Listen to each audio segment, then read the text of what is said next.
You are Locked On Packers, your daily Green Bay Packers podcast. Part of the Locked On Podcast Network, your team every day.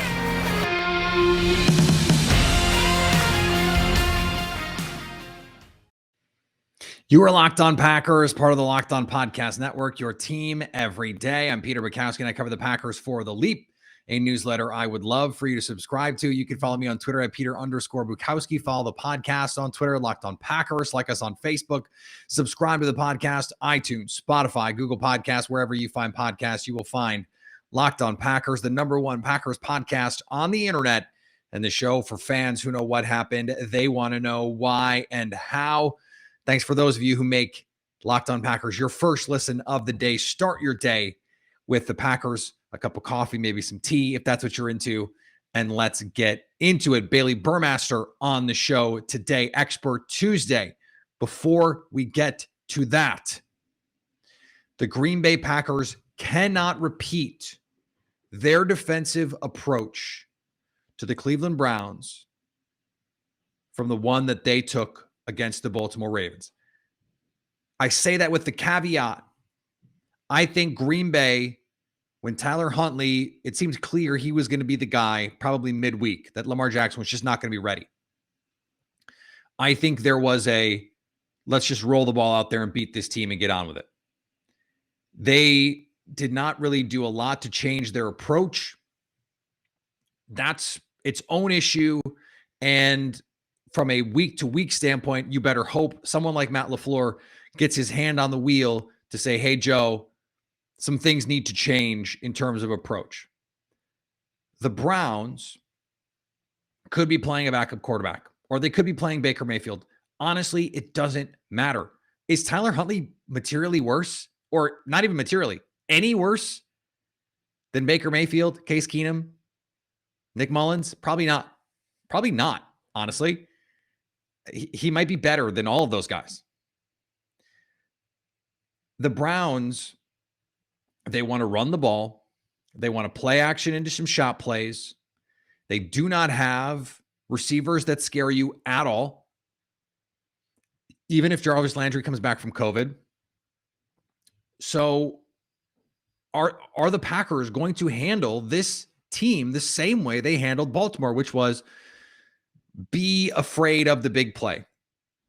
And I said, the only way the Ravens are going to beat the Packers is if they give up big plays. And Green Bay did give up some big plays, but the Ravens nickel and dime them down the field. I didn't think Tyler Huntley and frankly, most quarterbacks are not going to be able to do that. And they were. I think from that standpoint, Green Bay's plan to just say no big plays was great. They didn't execute it. They played way too soft. Way too soft. Way too far off, 8 yards off and bailing on 3rd and 6, on 3rd and 4. You just can't play that way. They were so afraid to get beat over the top that they were giving free releases to Mark Andrews every play. They were letting guys get into whatever spot they wanted. And the only guy who didn't do that was Eric Stokes. And the only guy who can do that and still make currently on this roster is Eric Stokes. His speed allows him to be that kind of player. He can play off and still get to the ball carrier. Jair Alexander, same deal. He can play that far off. Kevin King can't do that. Kevin King can't play at 8 and bail and have any chance to make a play on any pass anywhere. Just can't do it. Shannon Sullivan, Russell Douglas, linebackers, safeties, they can't do it. Now, some of the plays that the Ravens made, the Browns can't because they don't have a Mark Andrews. Even healthy, they don't have a guy like that who's just a matchup nightmare. They don't have a receiver like that they can throw the ball to with any kind of consistency. But big plays are going to be what they want to give. That's how they want to move the ball on offense. They want to run it and create shot plays. And so if you're Green Bay, you have to decide what you want to take away. And if it were me, I would be saying, I'm playing single high. I'm putting Adrian Amos in the box, or I'm robbing the middle of the field with Darnell Savage. And I am saying, you are not going to run on us. We dare you. We dare you to beat us over the top. And we don't think your offensive line can hold up against a pass rush that should be getting Kenny Clark back this week. We'll see if he can get out of health and safety protocols by then. I'm not afraid of the offense. Not afraid of their ability to push the ball down the field. They just don't have the guys. There is no Hollywood Brown, who theoretically is a field tilter. There is no Devin Duvernay, who is theoretically a field tilter. There is no Mark Andrews. David Njoku is not that guy. There's no one you should be afraid of. Now, Donovan Peoples-Jones is a nice, athletic player. He would be a really, really good wide receiver 3 and a fine wide receiver 2. He's not an alpha 1. He's not even a 1B kind of guy. Certainly not yet. And we haven't seen any reason to expect that he could be that. More to the point, you can't play scared with these guys because they're all possession receivers. So if you give them free releases and 6-8 yards of cushion and you bail, they're going to eat up that space. They're going to pick up 6 yards on 3rd and 4, and they're going to move the sticks. And if you keep doing it, they're going to keep doing it. Baker Mayfield's not a great quarterback. He can make those throws. Case Keenum's not a great quarterback. He can make those throws. Nick Mullen's not a great quarterback. He can make those throws. So you have to change the approach here.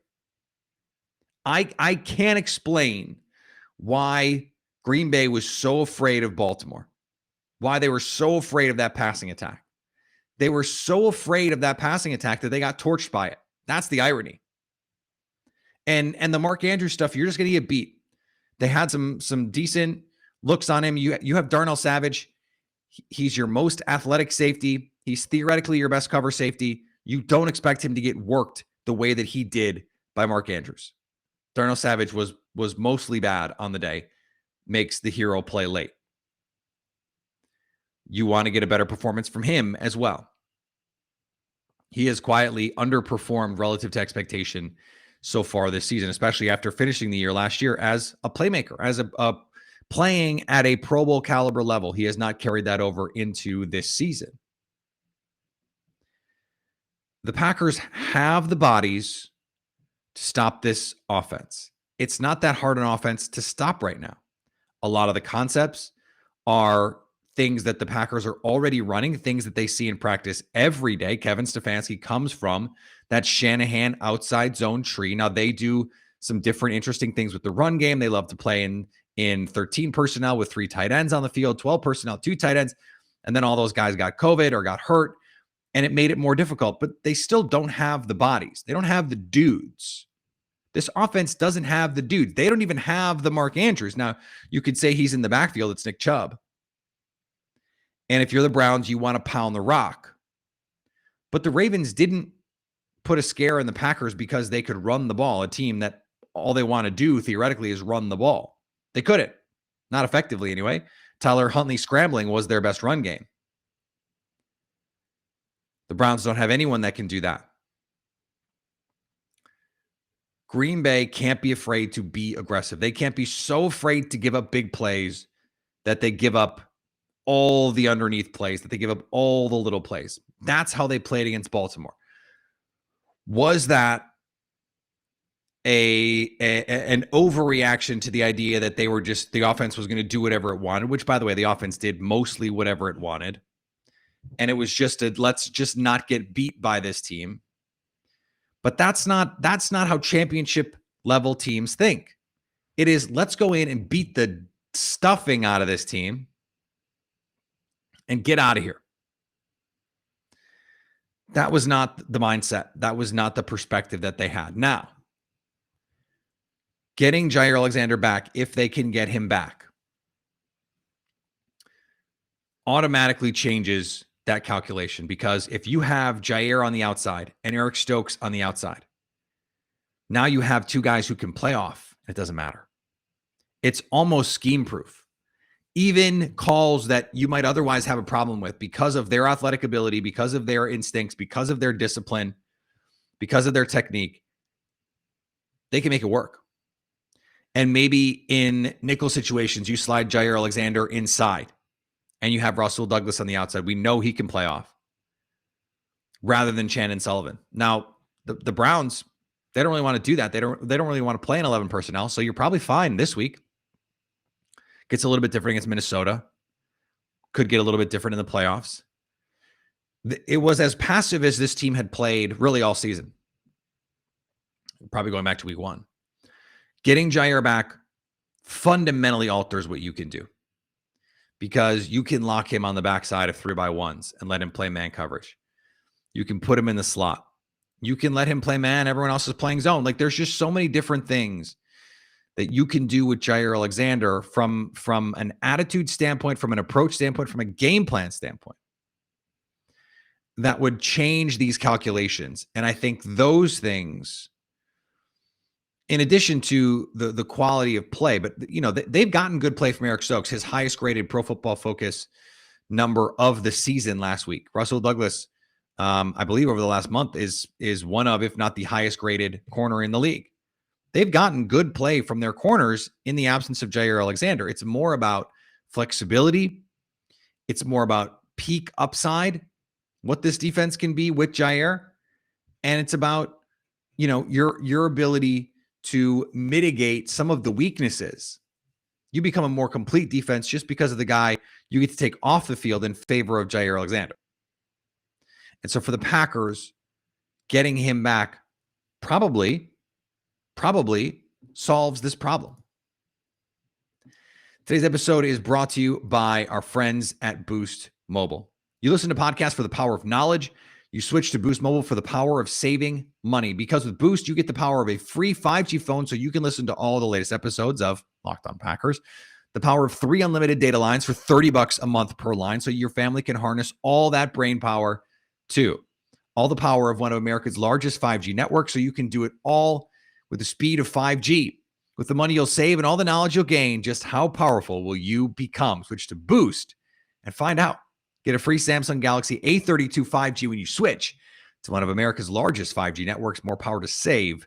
Boost Mobile. Today's episode is also brought to you by On Location. Green Bay has a chance to be the number 1 seed, a good chance at that, which gives them an even better chance to go to the Super Bowl. Don't you want to go to the Super Bowl with them? Super Bowl 56, less than 100 days away now. And On Location, the official hospitality partner of the NFL, is the only place to score a once-in-a-lifetime Super Bowl ticket and experience package. Select your exact seats and choose from elite experiences featuring an exclusive pregame celebration with NFL legends, 5-star LA hotels, and food by the great Wolfgang Puck. Visit onlocationexp.com/SB56 for more information or search Super Bowl On Location. That's onlocationexp.com/SB56 or search Super Bowl On Location. Joining me now, the only person we could have had on in this spot for Packers Browns, formerly of Green Bay fame at WBAY, covering the Packers beat, now at 19 News in Cleveland, our pal Baillie Burmaster. Baillie, how are you?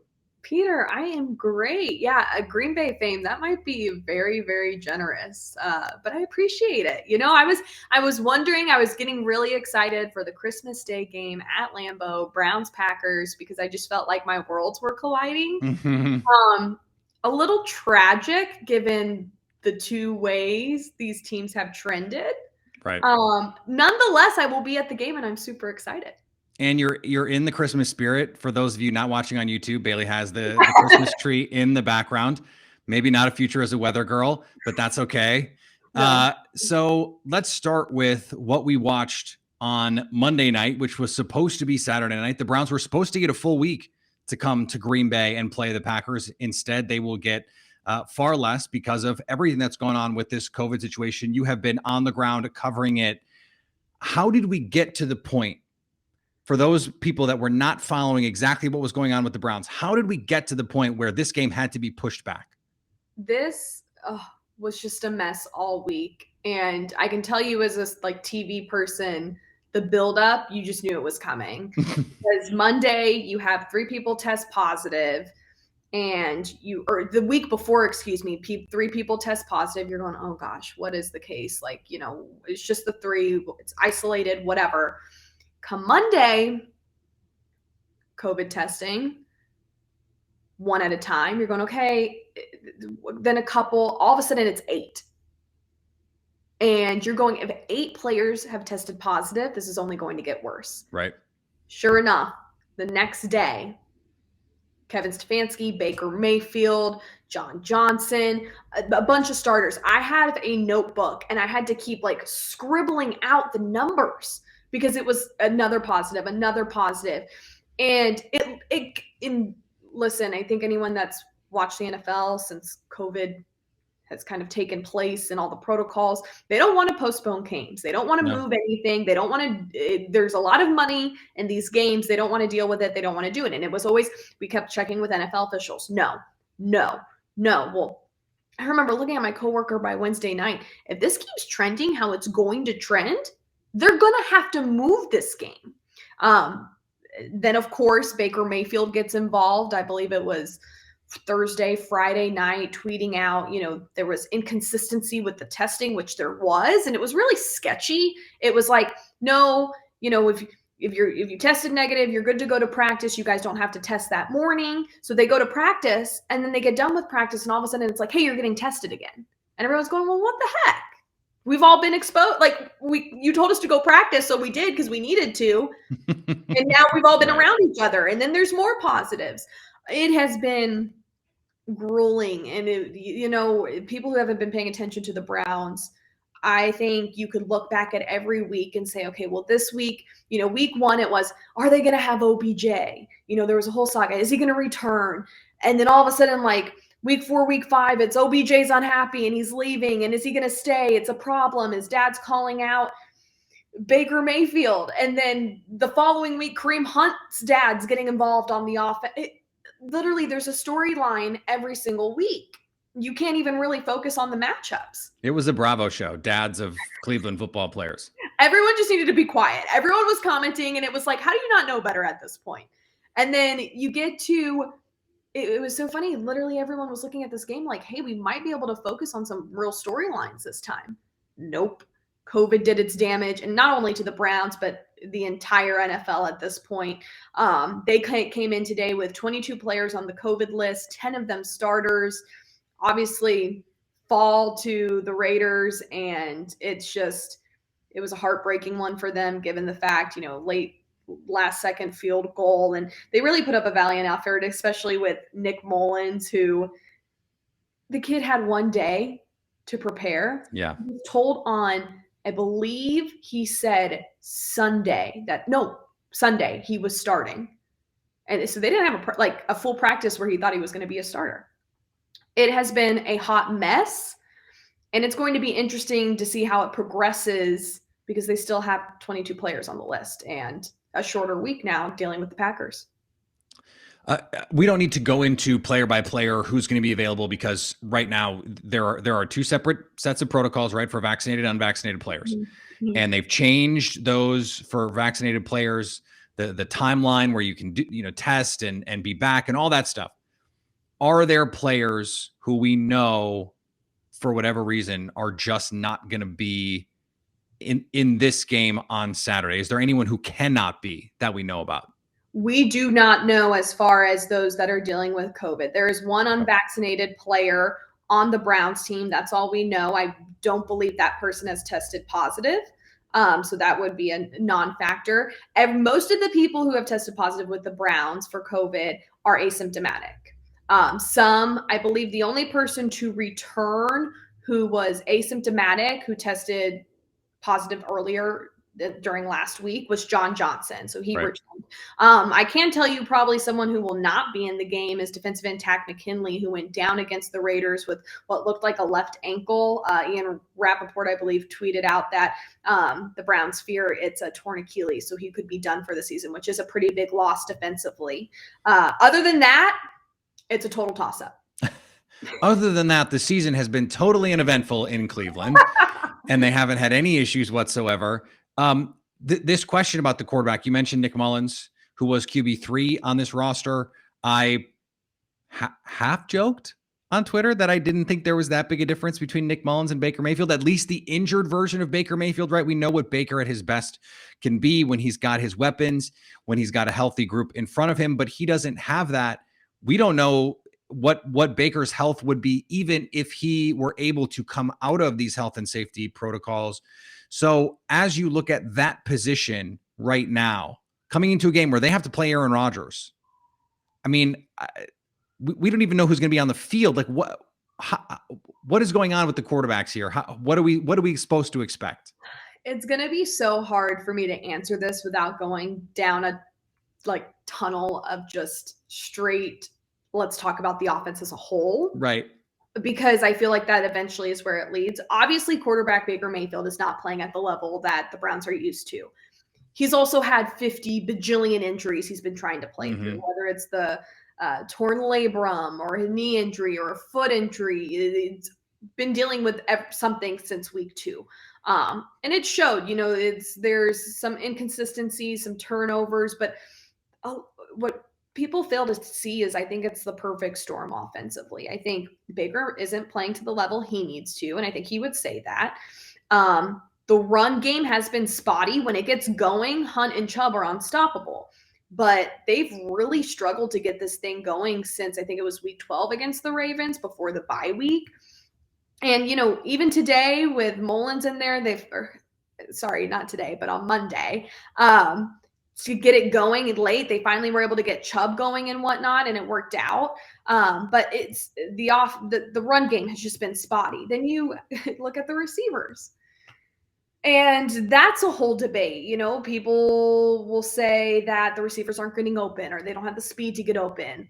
When OBJ was here, he's freelancing his routes, and that's not how this offense operates. It's a timing and rhythm, and you have to run certain routes at certain times. Well, if that's the case, sometimes they aren't doing that correctly, and Baker's not hitting the open receiver at the right time. Then you have tight ends, they run 13 personnel more than any other team in the league. And then all of a sudden they all get COVID and you're down your 3 top starters. It's a mess. And, I don't like talking about play calling a whole lot because sometimes it's the low hanging fruit, so to speak. But it's funny because going from watching, and I even tweeted about this, going from watching a Packers Matt LaFleur offense to a Browns Kevin Stefanski offense, it just leaves something so uninspiring. And everyone thought the bye week was going to be the turning point. They were going to get the offense going. They were going to go back to what this offense is, built around, which is the run. It's hard for me to sit here and even look at the quarterback play or the offense alone and say, you know what, they can really make a run these last couple games. And with how the AFC is shaping up, it's anyone's game. But I don't trust the offense to find any consistency. So let's say they get all these COVID guys back. And by the way, we have no idea about this. We are in uncharted territory with all of this. They're going to have, in all likelihood, most of those guys would have a very shortened window to get ready here. But let's just say all those guys are going to be back. How do you see this Cleveland team matching up with a Green Bay team that is now, by record, the best team in the league and right now the favorites to be the number 1 seed in the NFC? They don't. This team has not played a complete football game in all phases of the game yet. And it's very evident, especially with this offense that's just struggling. Now, the defense has found consistency. And, late in these games, whether it's the Raiders or the Ravens before that, the defense has showed up. Unfortunately, you have to go against Aaron Rodgers, Devontae Adams, Josiah DeGuara, Mercedes Lewis. And I'm even curious, I'm David Bakhtiari hasn't come back. I think he's due to come back, right? Could come back this week. Was practicing last week, so we'll see what the situation is this week. Are they really going to put the first time back? You have Myles Garrett and maybe Jadeveon Clowney if he returns. It's a big ask. I don't know. It's not a favorable matchup. I'm not a betting woman. But with how the Packers are playing, they're just playing so much better and more consistent than what the Browns have showed as of late. You are no longer in Green Bay this season. So as someone who was and who was a part of this Aaron Rodgers, Matt LaFleur marriage, and now you're witnessing what's going on in Cleveland, what is your perception of Green Bay? Has it changed at all since going to Cleveland, whether it's because you experienced this other thing or because just some distance gave you a different perspective on it? I'm just curious to know how maybe some distance has changed your perspective, if at all. Yes and no, and in different ways. I was always pretty very pro Matt LaFleur. I thought him and Aaron Rodgers worked really well together, despite any off-field things that might have happened, especially during the off season. I think everyone in that locker, and I hate using the culture talk because I feel like the Browns obviously have been through some hard times, right? When you have a consistent winning culture, like the Green Bay Packers, and you're consistently good and you consistently have these locker room guys that don't, quite frankly, let the BS fly. They deal with that real quick. And seeing that, and then coming into cover a Browns team where everyone was like, they're a Super Bowl contender. Like, they have one of the most talented rosters in the NFL. I am sitting here, and this is before season, and now I'm even I feel really smart that I was thinking this in the past, obviously. I'm going, just because you make the playoffs once in 20-something years does not make you a Super Bowl caliber team. And you know why I know that is because I covered the Packers for 2 years, saw them go to the NFC Championship back-to-back years, and they still couldn't get to a Super Bowl. And guess what? Yeah, the Browns have a super talented roster. But what does that mean when guys on the team don't know their role? They don't play their role. Communication isn't great. Because I think, when I look at, and granted, I get the comparison between Aaron Rodgers and Baker Mayfield is a little extreme, okay? Aaron Rodgers is Aaron Rodgers. But they're both quarterbacks. Isn't that what you would want to strive for, right? Right. Okay, so when you look at Matt LaFleur, Aaron Rodgers, Kevin Stefanski, Baker Mayfield, there's a disconnect with Stefanski and Mayfield to me. I don't know what it is. I'm not in those meetings. There's something there, though, that there's not the connection that even LaFleur and Rodgers have. And think about it. LaFleur and Rodgers have probably been through a lot more BS off the field than those two have. So I don't know what that disconnect. It could be that maybe Stefanski's offense is very run heavy and that, timing, rhythm offense, while Baker, was a gunslinger in college and he wants to sling it and he wants a little bit of freedom. And maybe that's the disconnect, but it's crazy to just see the difference between the two and how much respect I have for what the Packers did back to back when I covered them. And I think maybe that's even something that might be lost on Packers fans is how really special that is. I get you lost and we're this close to a Super Bowl chance, which is what they've just been dying for. But I look at that and I'm going, that's the creme de la creme. That's what you want. That's what you're striving for. And they have it. And I look and I watch the Packers now, and especially given the offseason drama with Rodgers being unquote unhappy and not wanting to be there, I think this might be the year they do it.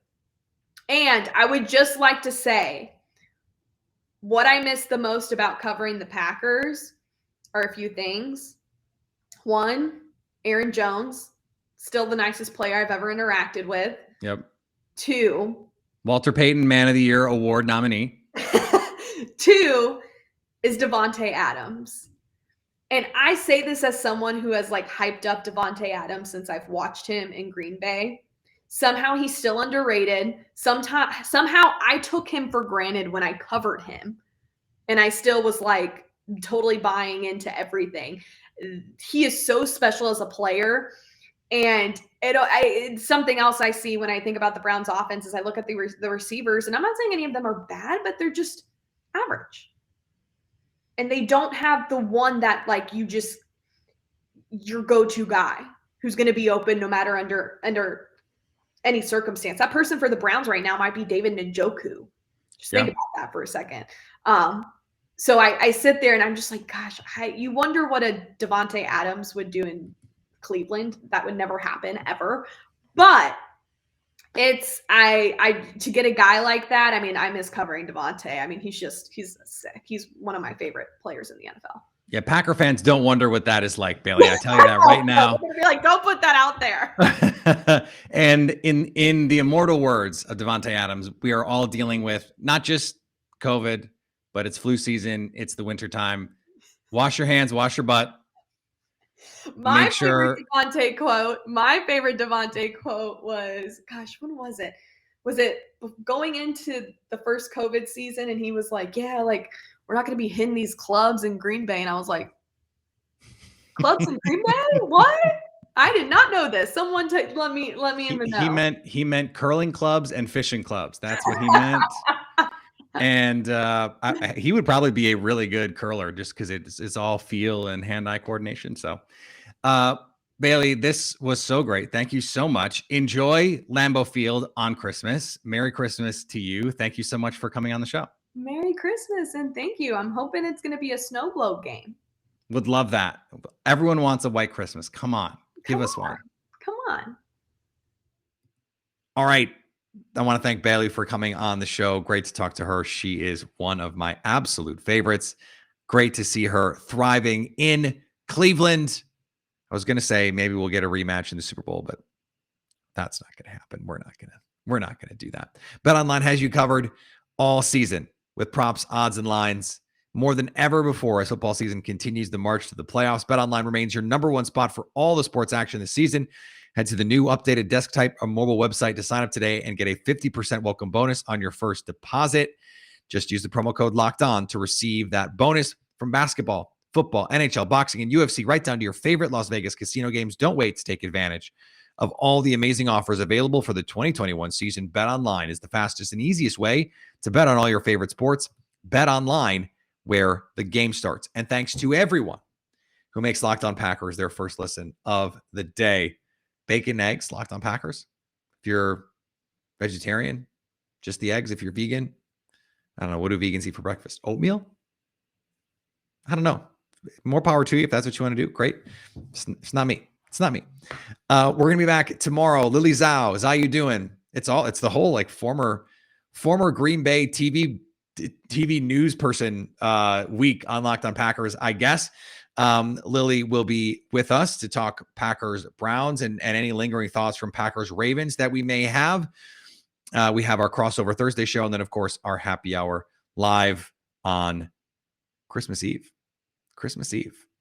So come join us, grab your cup of hot chocolate, and let's have some fun. Follow me on Twitter, Peter_Bukowski. Follow the podcast on Twitter, Locked On Packers. Like us on Facebook. Subscribe to the podcast, iTunes, Spotify, Google Podcasts, wherever you find podcasts, you will find Locked On Packers. And anytime you want to hit us up on the Locked On Packers fan hotline, you can do that, 920-341-3775 to stay Locked On Packers.